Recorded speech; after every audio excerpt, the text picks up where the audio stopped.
Entendamos con base a lo que Dios enseña en las Sagradas Escrituras 6 verdades acerca de lo que es y no es el diezmo. Primero, el diezmo es el 10% de todo lo que recibo, sea en efectivo o en especie.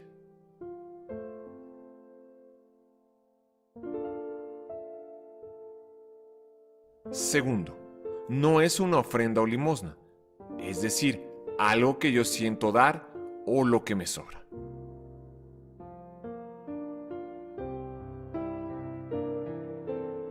Tercero, es el porcentaje que le corresponde a Dios como dueño y Señor de todo y de todos, de cada uno de nosotros.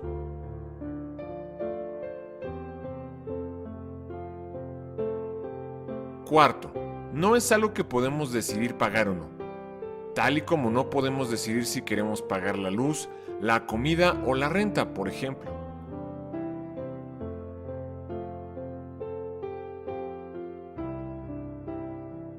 Quinto, es algo que ya está decidido por Dios, así como el pago de la luz, de la comida y la renta, ya está decidido por quienes lo proveen y venden, y no podemos pagar lo que nos plazca, sino lo que ya está establecido por ellos.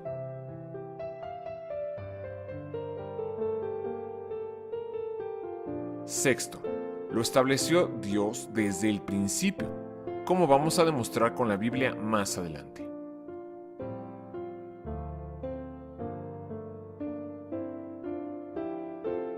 En la Biblia no se habla de dar, sino de pagar el diezmo, porque el diezmo no es algo que damos por nuestra iniciativa, sino algo definido que pagamos, así como pagamos por las cosas que consumimos, porque reconocemos que no son nuestras, sino de alguien más, y por eso pagamos. La única manera de demostrarle a Dios que Él es el dueño no es cantándole, sino diezmando, porque al diezmar estoy reconociendo que Dios es el dueño y por eso pagamos el 10% que ha sido establecido por Él desde el principio. Al pagar el diezmo estamos diciendo a Dios, tú eres el dueño de todo. Al no pagarlo, nos estamos haciendo dueños de todo. Veamos entonces el fundamento bíblico del diezmo. 1. La primera vez que aparece en la Biblia la palabra diezmo es en Génesis capítulo 14 versículos 18 al 20.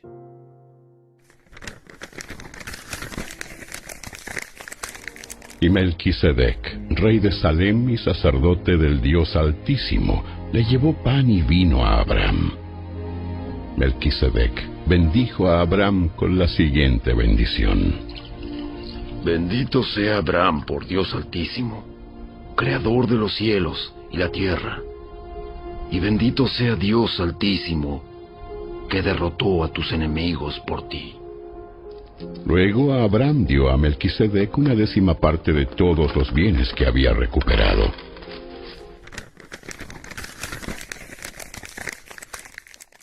Dos. Vemos al principio de la Biblia que Caín y Abel trajeron a Dios parte de la ganancia del fruto de su trabajo y esfuerzo. Caín trajo del fruto de la tierra y Abel trajo de los primogénitos de sus ovejas, de lo más gordo de ellas.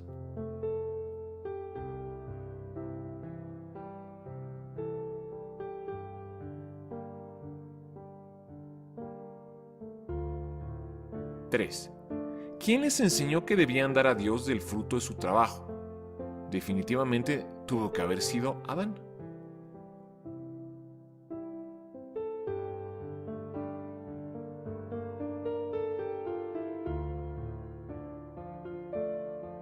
Entonces surge la pregunta obvia: ¿quién enseñó a Adán que tenemos que dar a Dios una parte de nuestro trabajo? Absoluta y únicamente tuvo que haber sido Dios. 4. Por eso es que la Biblia enseña que no pagar el diezmo equivale a robar a Dios. ¿Por qué es eso así?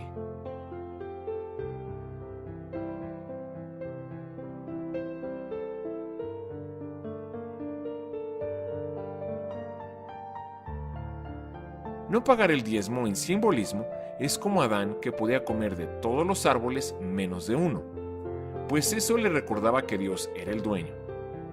Cuando Adán comió de ese único árbol, se quiso hacer como Dios. El que toma el diezmo para sí está tocando algo prohibido, pues no está reconociendo que Dios es el dueño y se está apropiando de lo que no le pertenece, lo que significa que está robando lo que es de Dios.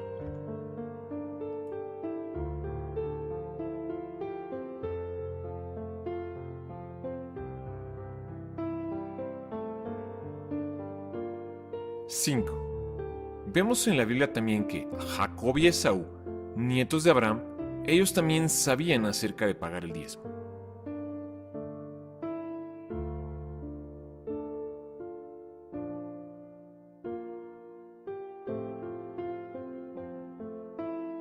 Jacob era consentido de mamá y Esaú de papá. Jacob y Esaú se pelearon. Jacob huye por temor a morir. En su ida hace una promesa: siempre dar a Dios la 10ª parte de todo lo que Dios le dé. ¿De quién aprendió Jacob a pagar el diezmo? De Isaac. E Isaac de Abraham. Los patriarcas pagaban el diezmo, y todo eso antes de la ley que vino más de 4 siglos después de ellos. Dios enseñó, pues, desde el jardín del Edén, que el hombre es mayordomo y demuestra que Dios es el dueño pagando el diezmo. Veamos ahora lo que sucedió al respecto en la época de la ley. Lo primero que tenemos que entender con absoluta claridad es que, primero, la ley de Moisés no creó el diezmo, porque la inmensa mayoría de los cristianos creen que el diezmo es de la ley de Moisés. Con Abraham, Dios se relacionaba por medio de la amistad. La amistad se fue deteriorando. Abraham, muy bueno. Isaac, regular. Jacob, malo. Sus hijos, muy malos. ¿Para qué fue dada la ley? Como la amistad se deterioraba más, Dios tenía que poner un freno. Lo segundo que tenemos que entender es que Dios tuvo que poner la ley hasta que viniese Cristo. O sea, la ley solo fue temporal. Por eso es que Cristo es el fin de la ley. Lo tercero que debemos entender es que los patriarcas pagaban el diezmo porque eran honrados, pues ellos no estaban bajo la ley, sino bajo la gracia, y pagaban el diezmo porque sabían y reconocían que Dios era el dueño y ellos mayordomos. Sin embargo, por causa de las transgresiones y el deterioro de la amistad con Dios de los descendientes de Abraham, se establece como mandamiento, con premios y castigos.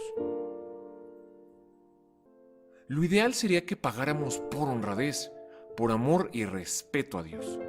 Pero Dios tuvo que recurrir a premios y castigos porque no había honradez. Pagar el diezmo dejó de ser una señal de honradez y se hizo obligatorio. Por eso es que Dios les mandó pagar varios diezmos, ofreciendo premios por obedecer y amenazas de castigos por desobedecer, de tal manera que un judío daba, en promedio, 1/3 de sus ganancias, como se puede corroborar en Deuteronomio capítulo 12, versículo 6.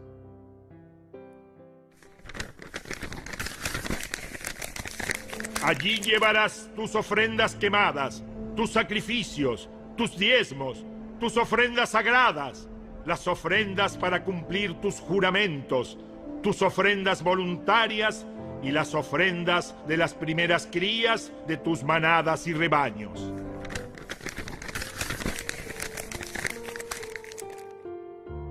Veamos ahora lo que sucede en la época de la gracia, que es la época actual en la que estamos ahora. Primero que nada observamos que algunos pagan el diezmo por obligación.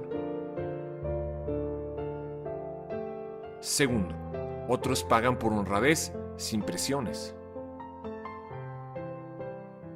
Tercero, bajo la gracia ya no es por obligación, sino por honradez. Bajo la ley había maldiciones para los que no pagaban el diezmo, pero ahora en la gracia, Cristo nos redimió de la maldición de la ley, como lo revela el Espíritu Santo en Gálatas capítulo 3, versículo 13.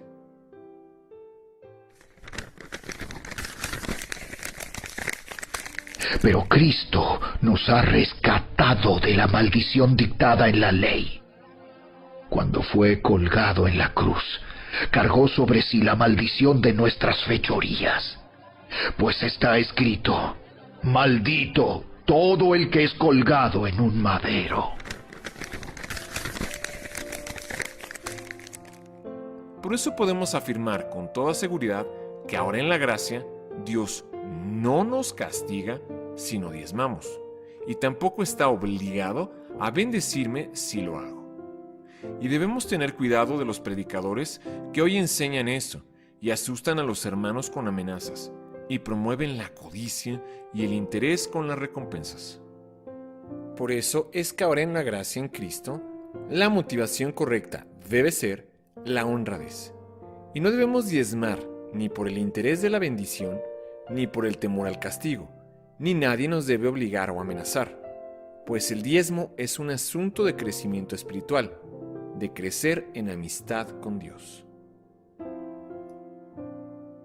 Todo esto entonces nos lleva a hacernos la siguiente pregunta: ¿podemos robarle a Dios?